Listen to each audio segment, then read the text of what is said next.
Welcome everyone to Crew Chicago's first virtual leadership and professional development event.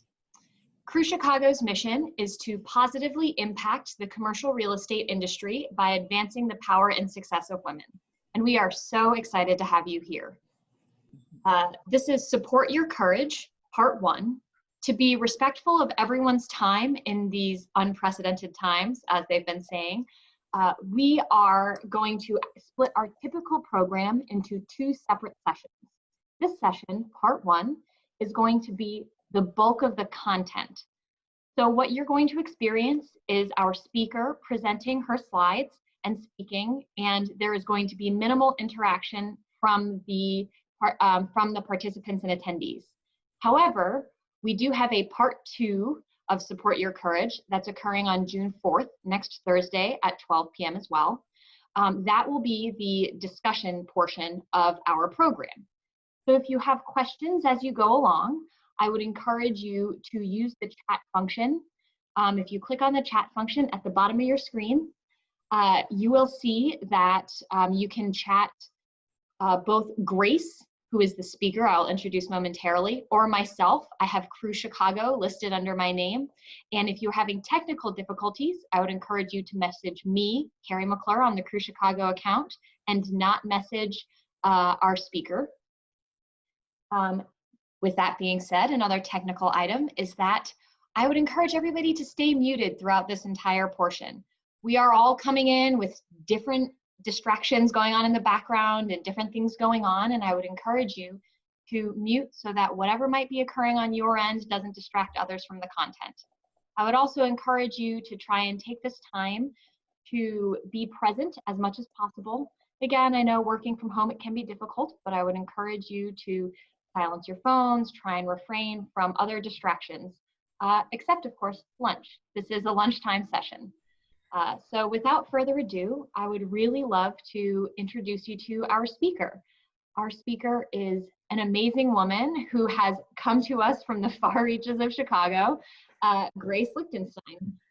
She is an award-winning international speaker, and she really has her passion of working with women to support them in achieving their full potentials, which sounds a little bit like Crew Chicago's mission here. So I would encourage you to take the time to read her bio, which is on the Crew Chicago website under these events. And she's going to talk a little bit more about what you should be expecting in this here, our first event, Support Your Courage, Part 1. So without further ado, Grace. Thank you so much, Carrie. Hello, everybody. And let me just switch this over here. Okay. So just want to make sure, do we all see the slide with me up on there? Yeah, we're good. Okay. I've been averaging about 15 webinars a week nowadays and lots of tech issues. So Carrie, I'm glad you're here for that. So my name is Grace and I'm thrilled to be here. So a little bit about me. I'm a holistic psychotherapist and I've been doing this work for 22 years, which is a long time. So I've actually surpassed the 20-year mark. Yes, 22 years. And in that time, I've worked with organizations and individuals in 49 states and in 13 foreign countries, helping them become healthier, more productive, and reduce their stress, right? And so this is to be able to work with women about how to really become the best that we can be. And there's gonna be a lot of things today that I'm gonna be sounding like a motivational poster, right? You know, those things we have framed up there? Yeah, okay. I'm kind of doing that on purpose because there's a lot of truth to that. And so I'm going to go ahead and give you some tools, some resources, some perspectives, some suggestions for activities to do in between now and next week, or just in general to apply the concepts.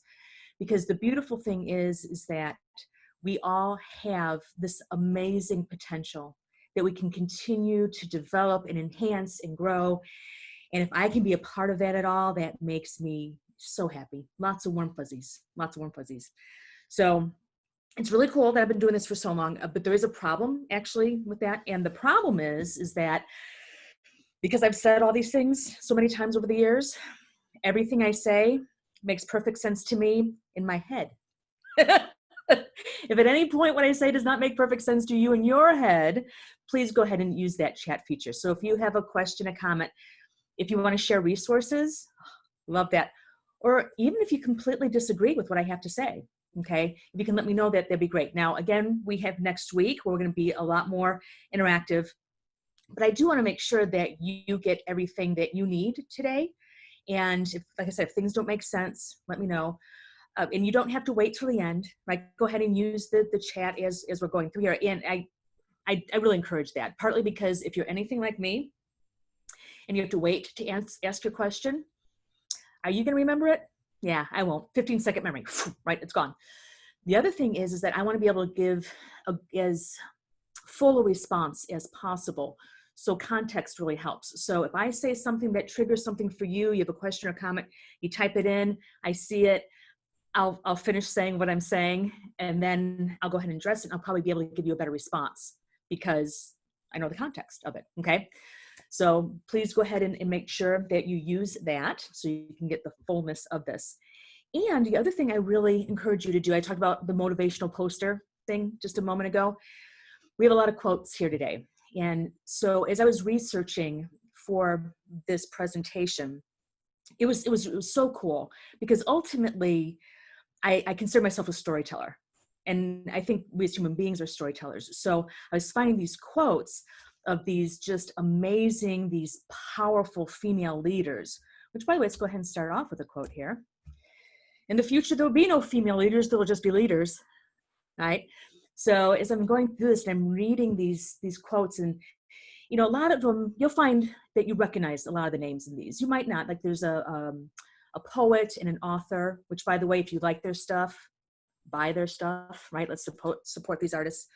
But I do encourage you as we're going through these quotes to go ahead and do a little bit more research, read their stories. A lot of times the women that I've quoted here have really been the leaders in terms of breaking ground, in terms of setting the standards and breaking the barriers for the rest of us. And we get to continue to go ahead and do that. Okay. So yeah, so if any of these sound interesting to you, look them up. Great stories. And I learned some stuff that I didn't know before. Okay.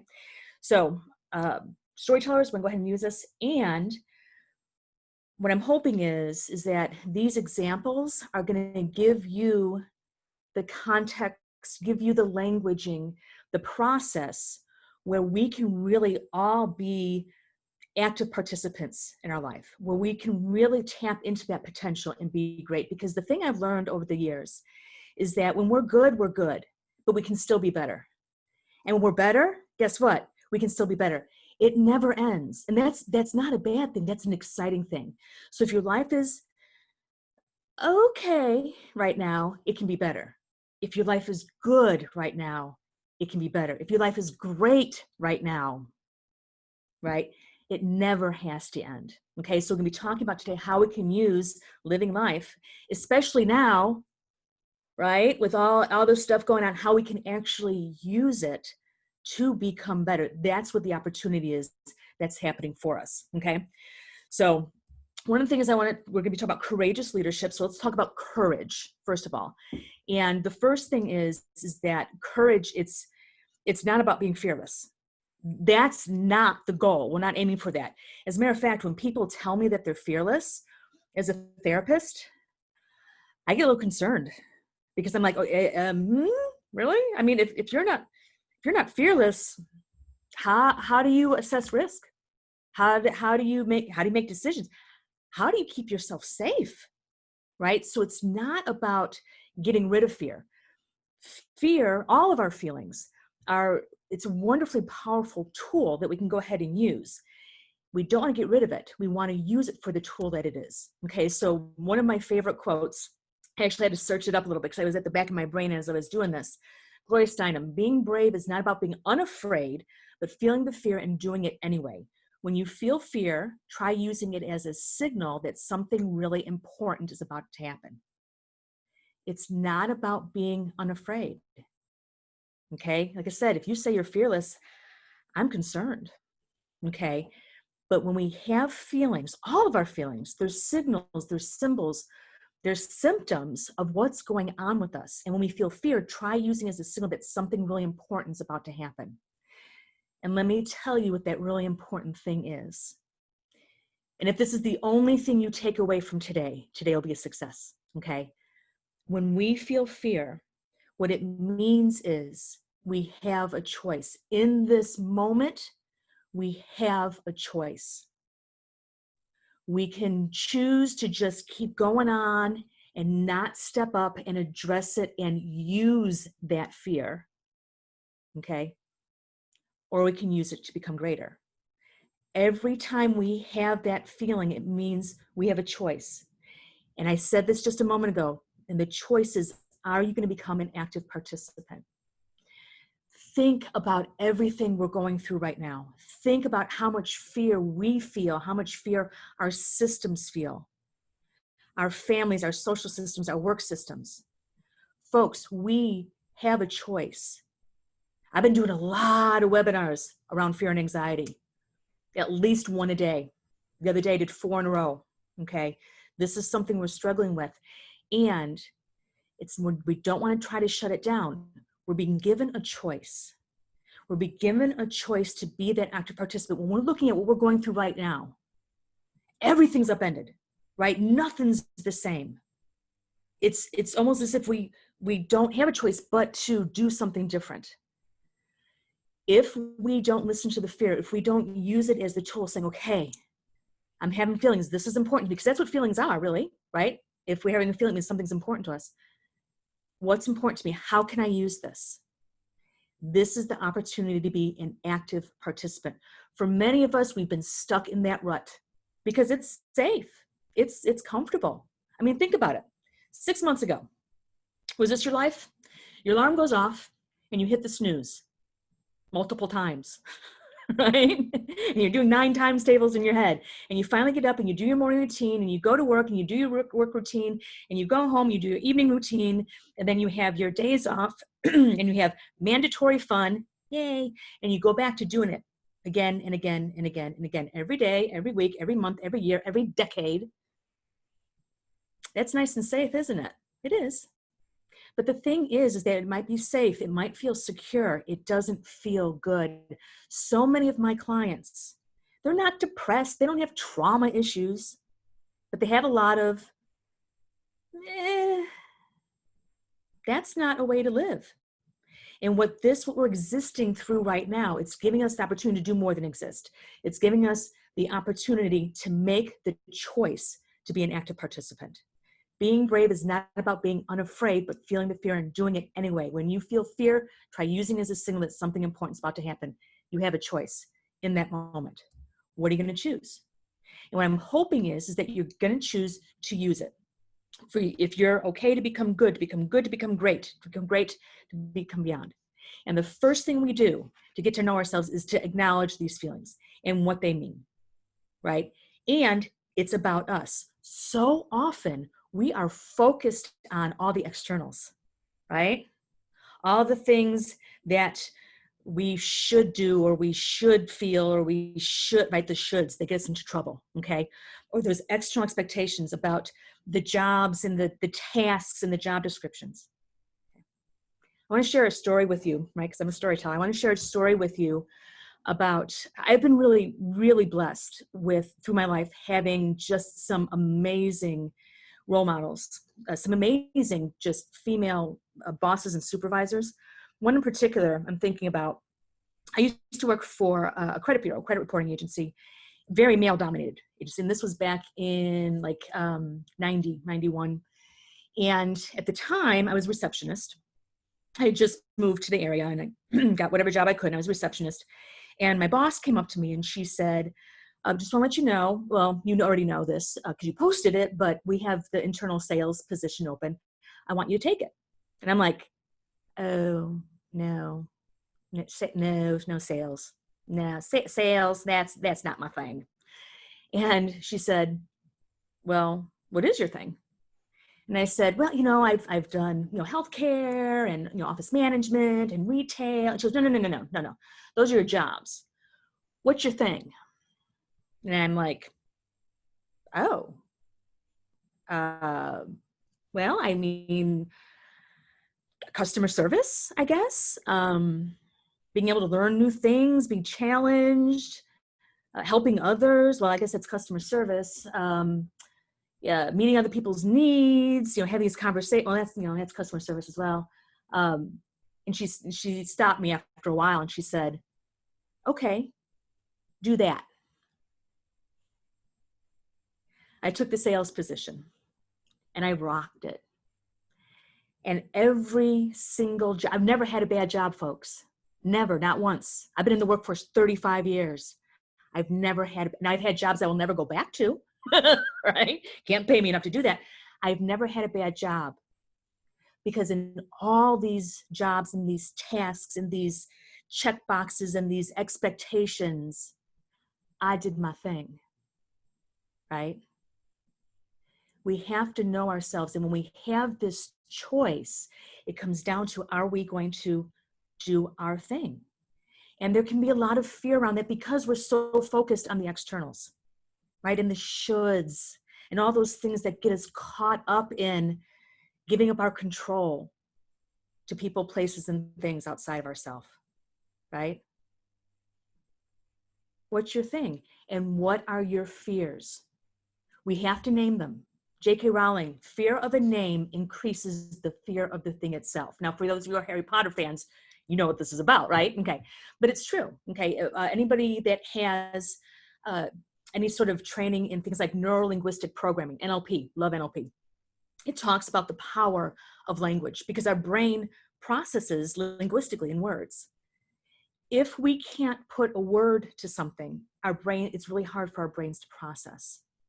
So a lot of these barriers in life that are keeping us stuck, that are keeping us in this rut, that are keeping us maybe where we're safe and secure, one of the reasons they do that is because we haven't named it.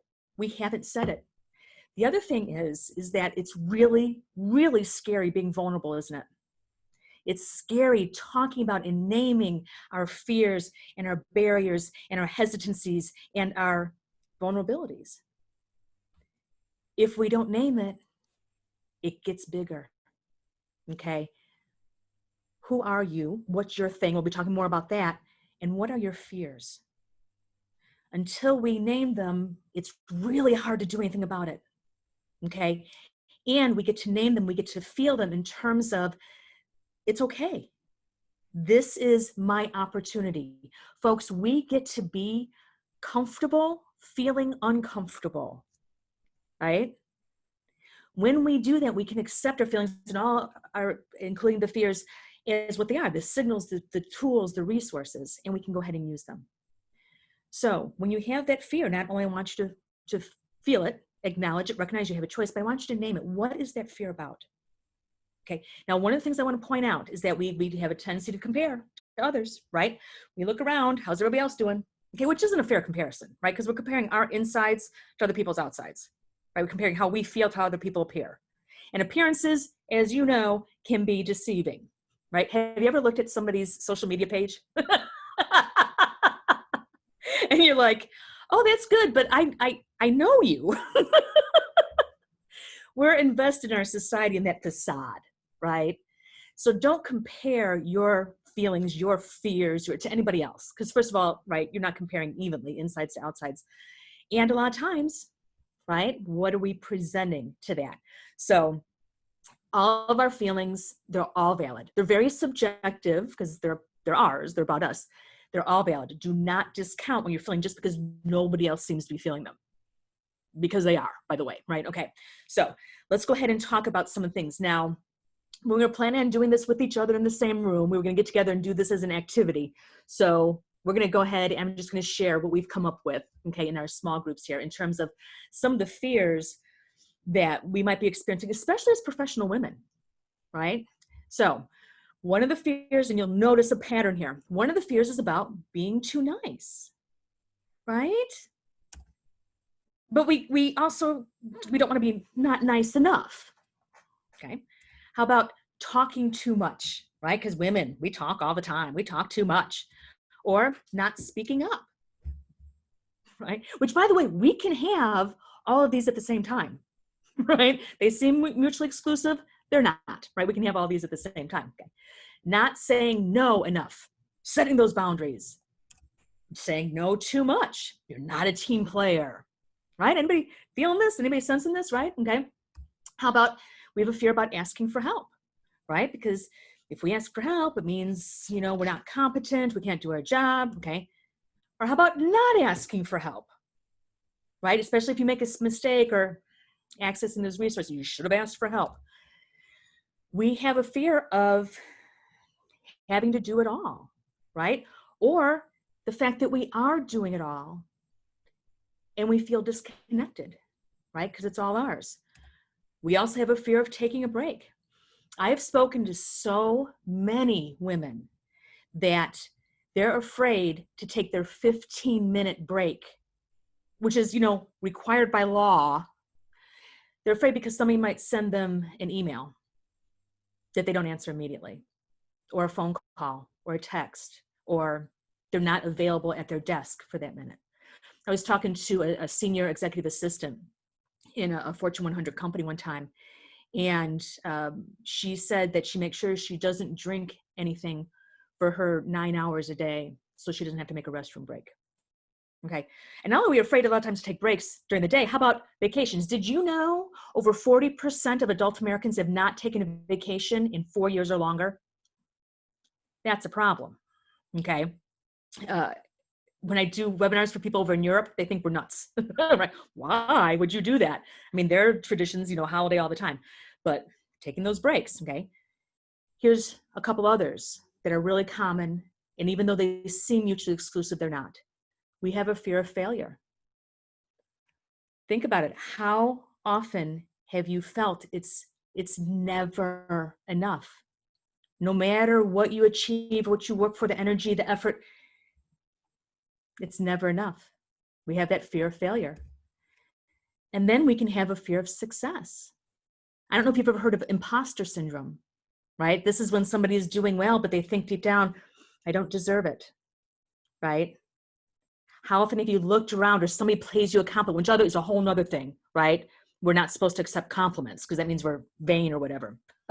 Folks, just so between you and me, I'm awesome. You can tell me that as much as you like, okay? But so often, we get these compliments or whatever, but we don't feel like we deserve it. Okay, I'm working with a young woman right now. She just graduated from college, and she's like, well, I don't, and she graduated with honors, salutatorian. I'm so proud of her. But I don't know if I deserve it because my parents paid for me to go to school. I didn't pay for school. How many times do we put qualifications in our success? Right? So we have the fear of failure. We have the fear of success. And so much of it is externals. What do others think of me? Do others like me? As much as so many of us, we've gotten into the behaviors of being really wonderfully powerful, independent women, how often are you concerned about what do others think of me, right? Do they like me? I have an 11-year-old daughter, and it's hard. It's so hard as a girl mom, watching her sometimes struggle with, kind of the mean girl stuff. Now, I've been instilling her since she was born, right? You are your own person and you are amazing. And still sometimes, but do they like me? Do they really like me? Okay. All of these fears, they give us really powerful information about who we are, how we see the world, what's important to us, where our energy goes, where our value originates. So many of our fears are based on externals because that's where our value originates. Okay, we'll be talking about some core beliefs in a little bit. But one of the things I want you to think about in terms of beliefs, in terms of fears, and this is your therapist talking now, okay? I want you to think about this. What I've worked with a lot of people, that their biggest barrier is their fear that they are worth less. Because they have been taught throughout their life that they're worth less than other people. They're worth less than other people's time. They're worth less than money. They're worth less than tasks. They're worth less than material things. What are your fears? We can't become great unless we know what that is, because that's where the truth is. What are our fears? And once we start to know that, we can start to address that. And once we start to know that, we can go ahead and act with a purpose. Act with a purpose using those fears, identifying what's going on, what's important to us. Because when I act with purpose and we're really being courageous, we're acting with purpose when there's a risk. When there's a risk and when there's an acceptable, easier option. When we can take the softer way, the easier way. I want you to think, and then please don't hear this in terms of criticism, blame, or judgment at all. But I want you to think about how often you make decisions, you engage in behaviors because there's an easier way to do it and it's acceptable, right? Is that you being the best person you can be? Is that using those fears to make that choice? One of the things of which I want you to be aware, I'm going to go into the quote here because Susie Gorman, I love her. In all realms of life, it takes courage to stretch your limits, express your power, and fulfill your potential. It's scary to do that, even though we inherently want to do that. I want you to go ahead and think about how often you push yourself, and not in a bad way, right? Not because I have to be loved and right, all this stuff we've been talking about, but in terms of you have that potential, you have that greatness. How often do you push yourself when there's no external motivation to do so? When it's actually easier to not push yourself. Folks, there's a danger to competence. Okay. And that danger is that we don't have to push ourselves. Right? Now, this is especially for those of you who've been in your job or your job description for 5 years or longer, because chances are after 5 years, you have some competence going on, okay? The danger of competence is that stagnation, right? Because after a while, you don't have to work hard at this, do you? I mean, remember when you first got the job, right? And it was hard and the learning curve and there's a lot of attention, but after a while, you got it. And there's no external motivation to go beyond that because you're meeting standards. You might even be exceeding them. That's okay. That's the acceptable, easier option. Do you continue pushing yourself? When we're competent, there's the danger of that stagnation. In the speaking industry, it's called showing up and throwing up. And what it means is, and this is especially true of like keynote speakers, so my colleagues that are keynote speakers, they usually have like 2 or 3 talks that they do, and then they switch it up, for the clients and stuff. But pretty much 2 or 3. And so after a while, they got it, right? They got the hang of it, the flow, the jokes, right, okay. And they don't really have to think so much. And so it's very easy to get up on stage and show up and throw up, right? Blah, here come the words, blah. And it's good, it's good. It's good. It's not as great as it can be, right? Are you showing up and throwing up? Which by the way, look at the other areas of your life as well. Are you showing up and throwing up in those areas as well? Because you can. It takes courage to stretch your limits, express your power, and fulfill your potential. I want you to go beyond today, okay? And it can be scary because there's a chance that we might be imposters. There's a chance we can make a mistake. There's a chance somebody might like us, might not like us. There's a chance of all this, okay? So I want you to think about this. And this is all about internal motivation, emotional intelligence, all that other fun stuff, okay? We want to go ahead and make sure that we are our best, even when there's an acceptable, easier option. One of my favorite stories about this is I was working on a contract with a company. I can't say the name, but you've already heard the name like 2 or 3 times already today. And so I'm working this contract, and it's a $241,000 contract for 1 year. One person, 1 year. Pretty cool, right? And they're all on board. They want this. They want the information. They like my stuff. And we're sitting there and we're kind of, figuring out the logistics. And it becomes very clear that how they want this process to happen is not going to work up to my standards. It's simply not. I mean, I've been doing this a long time, right? It's not going to work up to my standards.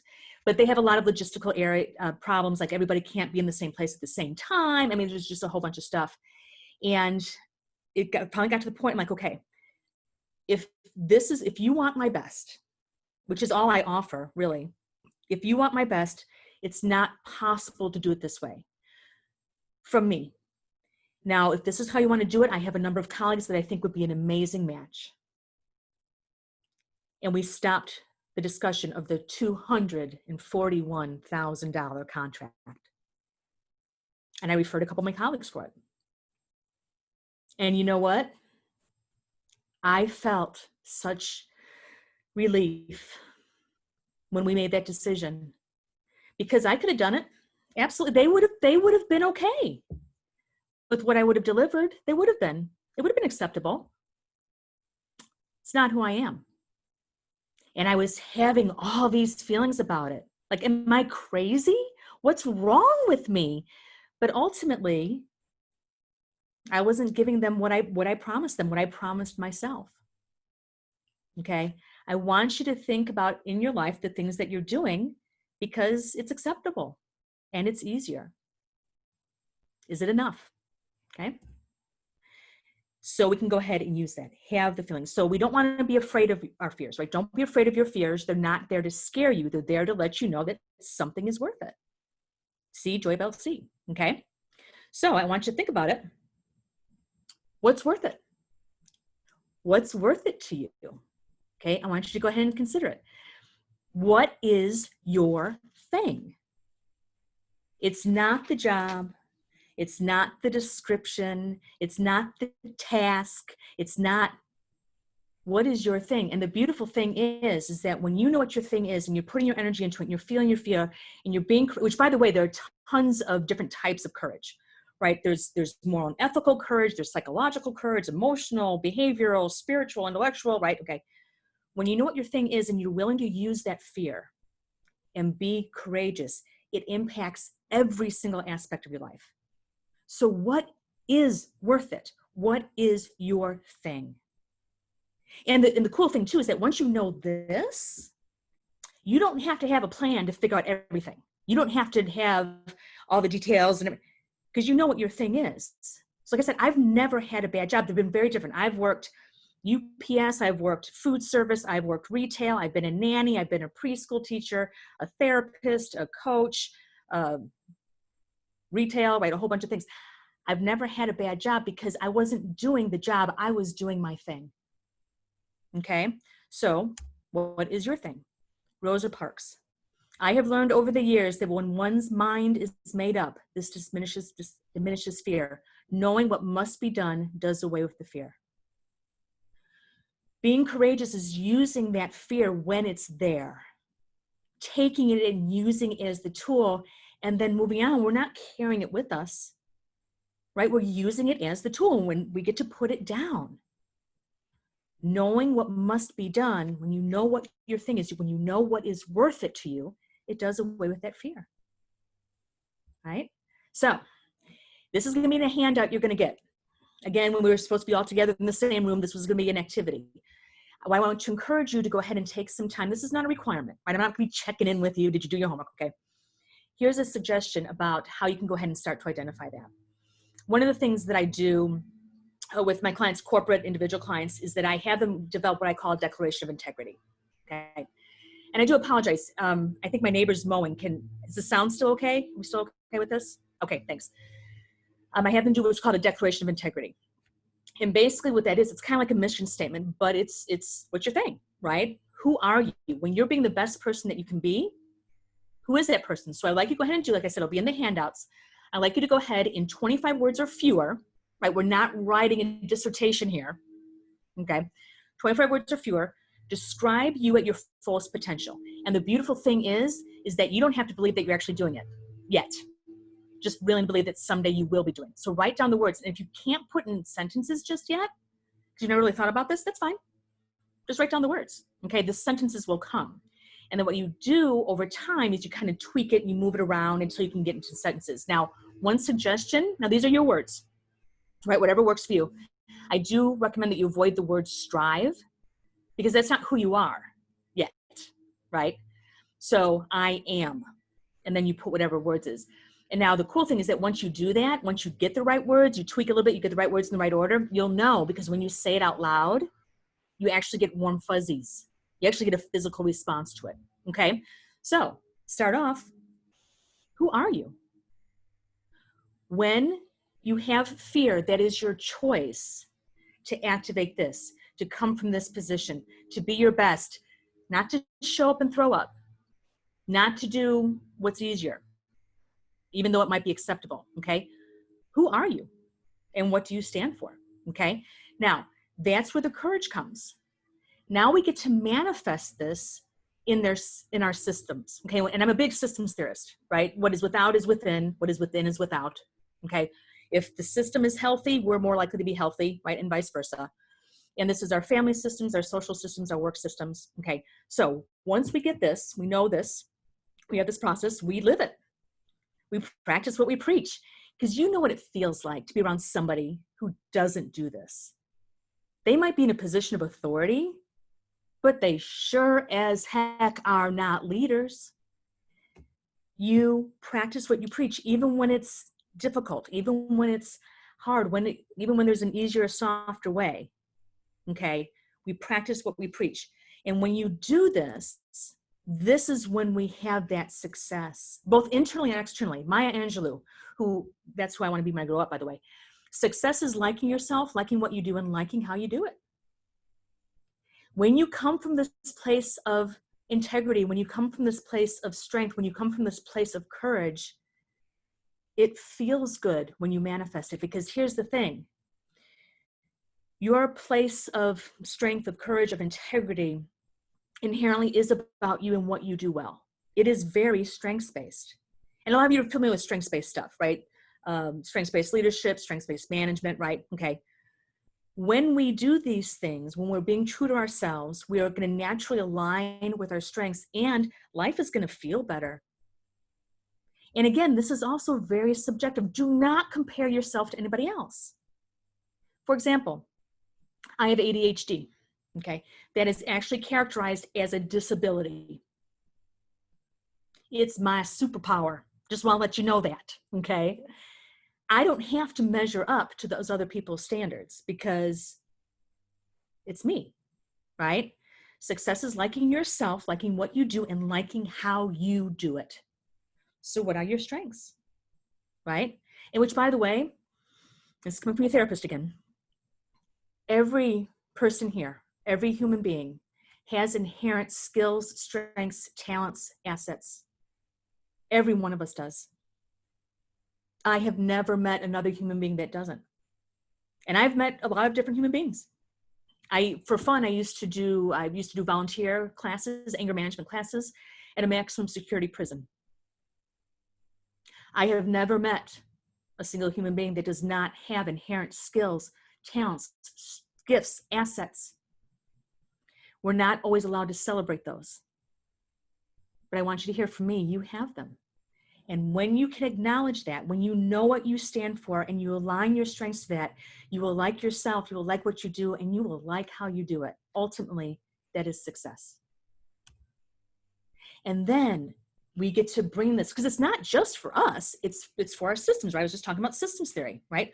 We're active participants in our systems. And one of the things that I think is important that sometimes people miss is that, and again, this isn't about job title or hierarchy or whatever, that type of power. Leadership is, true leaders are accountable. They take responsibility for the health of our systems. Family systems, work systems, social systems. Ruth Bader Ginsburg. Fight for the things that you care about, but do in a way that will lead others to join you. It's not just for you. It's for everybody else. That's what a leader does. And isn't that scary sometimes? Right? I used to do a lot of couples counseling. And one of the things that was important is looking at the relationship, the you, me, and then the we. You, me, and then the we. We're active participants in our systems. We are able to take responsibility for the health of our system. Okay? So what are you willing to do? What choice are you willing to make? Okay? Especially now with all the changes that are going on and we're re-examining everything. How about that for an opportunity? We're already re-examining it. How about we re-examine in terms of how we can all individually and systems become better? Not just make it through, not just survive this, but come through the other side better, right? I'm sounding like that motivational poster again, right? Okay, fantastic. Because when we do this, we have ourself, we bring it to the system, we get to purposely create a safe space for others to do this as well, right? It's not just, it's you, me, and we, right? We're all in this together. So we can go ahead and create a safe space. Now, how do we do this? Britton Oakman said, being our messy, imperfect, authentic selves helps to create a space where others feel safe to be themselves too. Your vulnerability can be a gift to others. Here's a beautiful paradox. Our courage to celebrate ourselves is in many ways the epitome of vulnerability, because we're not taught to do that, are we? Be yourself. That vulnerability, celebrating who you are holistically, okay, gives people that safe so they can do that safe space so they can do it as well. Okay. It's not just for us, it's for everybody else in our system. Okay. And when we do this, because what is without is within, what is within is without, we get it back. So one of the ways you can tell if you're doing this,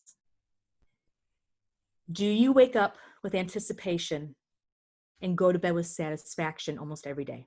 Not every day, let's be realistic. Some days are just awful, right? Okay. But on most days, do you wake up with anticipation that you get to be you today? And you go to bed with satisfaction that you are the best person you could be. Not perfect. Perfectionists, we should have a whole training just on that, right? Okay, that's not helpful. And I'm a recovering perfectionist, so I feel your pain, okay? But do you have the satisfaction that you were the best that you could be that day? When you have that anticipation and satisfaction, you know you're doing this. That is the natural, organic result of that. Okay, what we put out, we get back. You get to be excited to be you every day. Share that around, and you get the satisfaction at the end of every day that you are the best person that you could be that day. And I want you to think about this. When we're doing this, and it's not just for ourselves, right? It's not just ego, it's for everybody. I want you to think about the impact on our systems. I want you to think about if you were in systems where everybody was their best, your family system, social system, work system. What would they be like? Are you willing to be courageous? Are you willing to put that effort? Are you willing to let go of your ego and make it you, me, we? Be aware of this. Toni Morrison, somebody else I want to be when I grow up. If you have some power, then your job is to empower somebody else. This is not just a grab bag candy game, right? We get to bring this out. Now, here's another thing. I was talking about celebrating ourselves, right? Okay. One of the things that we get to do is we get to put ourselves first. A true leader puts himself first. Now, it might not be in the way you're thinking of, okay? The true leader puts themselves first in terms of focusing on being the best person that they can be. This is being healthily self-centered. It's not putting yourself first to the exclusion of other people. That is not a leader, okay? Because who you're leading if you're excluding them, right? Okay. It's putting yourself first so you be the best person you can be so you can be the best person for them. Which, by the way, you promised them that, didn't you? Yeah, you did. I mean, think about it. Think way back when, job interview, right? Did any of you go into your job interview saying, hey, actually, I'm not interested in working here, but, I kind of have that money thing. I like to eat and, have a place to live. So I'm here, and I'm really lazy, and you'll probably have to discipline me every couple of weeks or so. What do you think? Is that what you said? No, you went in saying, I am the best person for this, right? For our intimate relationships, okay? Especially if it's an intimate partner relationship. Have any of you ever gone on a first date? I'm guessing you didn't go on the first date with the baggy sweatpants with the hole in the knee without bathing for 3 days with the cold. Hi, honey. No, you went in saying, you want this, right?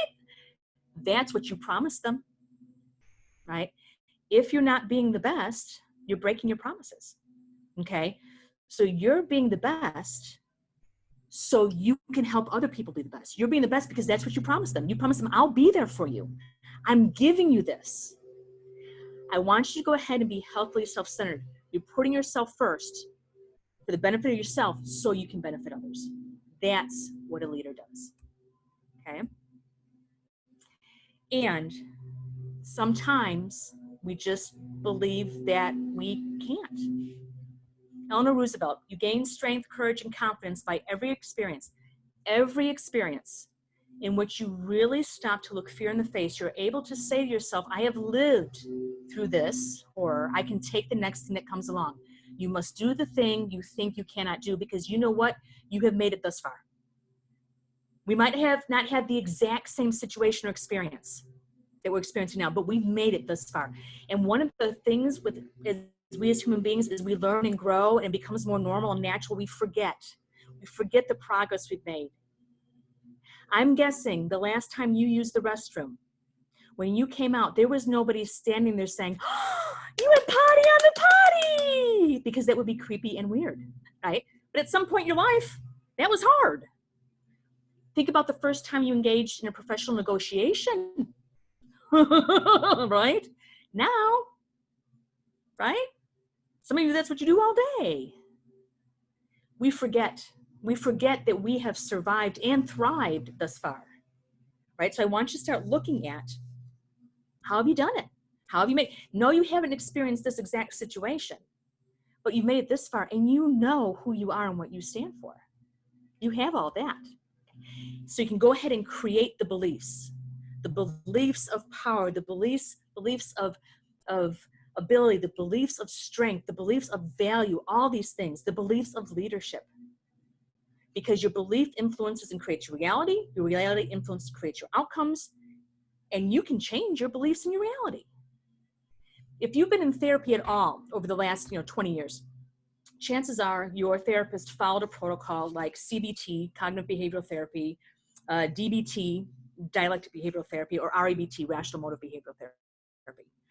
And they all have the commonality of they all look at the intersection and interaction between our beliefs and thoughts, our feelings, and our behaviors. So one thing is that if you want to change your beliefs or change your feelings, change your behaviors. Have you ever heard fake it till you make it? Or act as if? Yeah, okay. Now we're not lying to ourselves. It's just making sure that our body and our brain make the change. So like if you have a fear of public speaking, which is the number one fear of adult Americans, public speaking, I want you to start volunteering. Yep, join Toastmasters. Do it a bunch. And when you get out in front of that crowd, you own that space. Fake it till you make it, because eventually your brain's going to go, right? Why do I keep doing this? I keep acting like I enjoy it. I must enjoy it. Okay, I enjoy it. Okay, you can actually change that, okay? So we can change our behaviors. But the other thing is, and this is what a big with the CBT, DBT, REBT talks about, is change your beliefs to change your feelings. Okay. Now, I'm going to give you a formula for those of you that are taking notes. And this is an REBT formula. REBT is my favorite. And this kind of explains the whole theory. Okay, so if you're taking notes, here it is. You ready? I'll go slow. ABC. Yeah, that's it. Not really complicated. So ABC. A stands for activating event, the trigger, the person, place, or thing. C stands for emotional consequence, our feeling. Now we're taught A results in C, right? He made me mad. And what REBT says is that, well, the activating event will start the process which results in emotional consequence. It's actually the B, it's the beliefs about it. Okay, so if you want to change how you feel, if you want to change emotional consequence, change your belief. So for example, I am no longer a road rage type of gal. I've worked with my therapist about this. I'm doing much better. Okay. And there was a time many years ago, I was driving home from work. Now in my defense, I was having a bad day. It was a bad day. Driving home, and this car cuts me off to the point where I had to drive up onto the sidewalk. Okay. So I pull back over and and so of course I'm tailgating, because that's the healthy response, right? Okay. So I'm up close so I can tell it's two teenagers. He's driving and he's talking on his phone. She's sitting in the passenger seat. They're having a fight. What is wrong with you? There are laws about that. Get off the phone. If you have a fight, don't do it in the car around me. So I decide in this moment of clarity that I'm going to follow them. Yep, I am. And I don't care where we're going. I have no plans for the evening. I have a full tank of gas. And when we get to where we're going and they get out of their car, I'm going to get out of mine. And I grew up in Cicero in the 70s. That was actually my thought. So anyway, so they cut me off. They go about a half a block and they turn right onto 36th Avenue. Now, this is up in Anchorage. And in Anchorage, 36th Avenue turns into Providence Drive. Providence Drive turns into the Providence Hospital Emergency Department. Yep, she was in labor. They were 17 years old. She wasn't even 7 months along. So they were just freaking out. He was on the phone trying to get a hold of a specialist. This wasn't a fight. She was having contractions. I'm all hyped up though, right? I did have enough presence of mind at the Providence Hospital Emergency Department to recognize I still had my Providence Hospital employee identification badge on. So I come whip around the edge of the car and I'm like, hey, I noticed you're in distress. Can I help? I work here. So I didn't take down the pregnant woman, which is good. But here's the thing. If I'd gone home without that information, I would have created a very strong belief system about drivers, right? And I would have pulled that out every time I drove. Now I've moved back to the area, okay? And you all know we have interesting drivers around here. So now if I come across an interesting driver and it's somebody who's driving a way that I disagree with, but I don't have to do anything about it, right? I don't have to call 911 or file them, whatever. If I don't have to do anything about it, I pull out the belief that benefits me. Oh, look, somebody's in labor. I hope they'll be okay. Or if it's an old guy who statistically is not likely to be in labor, oh, look, the specialist driving to assist somebody in labor. I hope they'll be okay. Okay, now I know this isn't 100% accurate, but what this belief allows me to do is re-examine the situation. Think of your fears. Name your fears.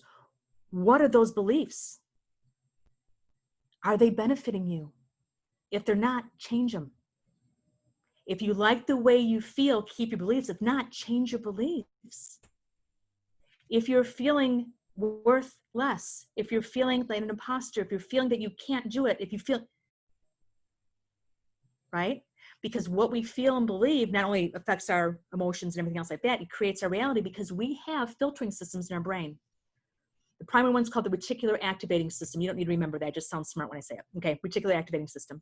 What the RAS does, it lets in information that's interesting, unique, and important for survival and leaves everything else out.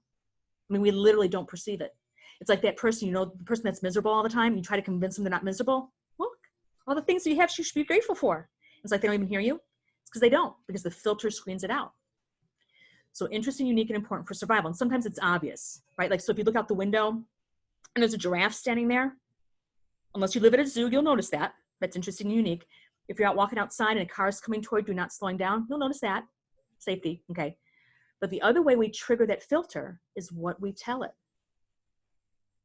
Okay, what are your beliefs? That is going to be the reality that you will create, and then the filter is going to perpetuate that reality. Okay, change your beliefs. So I want you to think about what has given you the ability to be courageous in the past. And what fears and beliefs are stopping you right now? In this moment, right here, right now, today, what are you carrying with you? What is that fear telling you? What choice do you get to make? How are you going to choose to see the world? So here is a second opportunity for you. Again, this is not a requirement. If you want to go ahead and examine this, here's the opportunity. Describe a situation that you're struggling with due to your fear or self-sabotaging beliefs. And sometimes it's hard because they're core, right? We're not even aware. It's deep inside, okay? Name it, otherwise it gets bigger. And how have you successfully handled similar situations? Not exactly the same. How have you handled tough situations? And now, how can you use it? Now that you have that information, that knowledge, that understanding of your feeling and the belief, how can you take that and with who you are, your DOI, and be successful? Folks, I want you to think about this. I want you to write it down. And it can be very scary just doing this. I get that. Okay, and you have the support, right? There are other people in life that we're not designed to do this alone, right? That's why I love groups like this, because we're here for each other, right? We have our own system here. I want you to go ahead and take it. Okay, so those are two, and you're gonna be getting this in the handouts. So two things I would encourage you to consider, and then I'd also like you to do one last thing. I want you to start to take this and apply it. Okay, so one of the things I want you to think about is what your 30-day, as a result of today's experience, what your 30-day goal is. And some of you recognize 30 days, habit, right? Yeah, we're reprogramming our brain. And keep this realistic, keep this simple, right? Again, not 5 pages, a sentence or 2. And then I'd like you to think of one thing, just one thing, one task, not 957, one thing that you need to do to start working toward that goal. And keep it simple, keep it something that you can complete in a day or sooner. Now, when you get it done, you can update it, okay? But start off with just one thing. And then, remember I was saying just a moment ago, we're not designed to do this alone. I want you to think of a person that you're going to contact soon, because I want you to get going on this. I want you to share that you have a goal. You don't need to share the details of the goal. If it's too much, if it's too personal, that's fine. You don't have to share the details, that you have it, and ask them to help support you and help hold you accountable, right? You, me, and we. We're in this system together. Okay. So you have some opportunities there. We'll be discussing this when we meet next. Again, none of these are mandatory. They're all tools to help you start to apply these concepts. And now I'm going to do something that's really hard for me to do, and that's shut up. And this is your opportunity for anybody that wants to throw something in the chat there. Oh, This is your opportunity to go ahead and do that. that was wonderful. I wonder, can you go back one slide for me to your questions? Perfect. Thank you. You're welcome. All of these, this is Carrie McClure. All of these exercises will be sent out, and they will be the discussion points that we have for our next group meeting. I'm going to send the handout in the chat right now, and then I am also going to email it out with a link to today's recording, so that if there's another member that you know that missed it, that would love to participate next Thursday, I would encourage you all to invite them.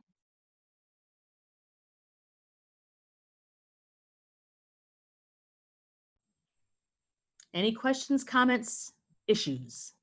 Thank you, Amy. Okay, what I hope this means that I've given you all something to think about, something to use.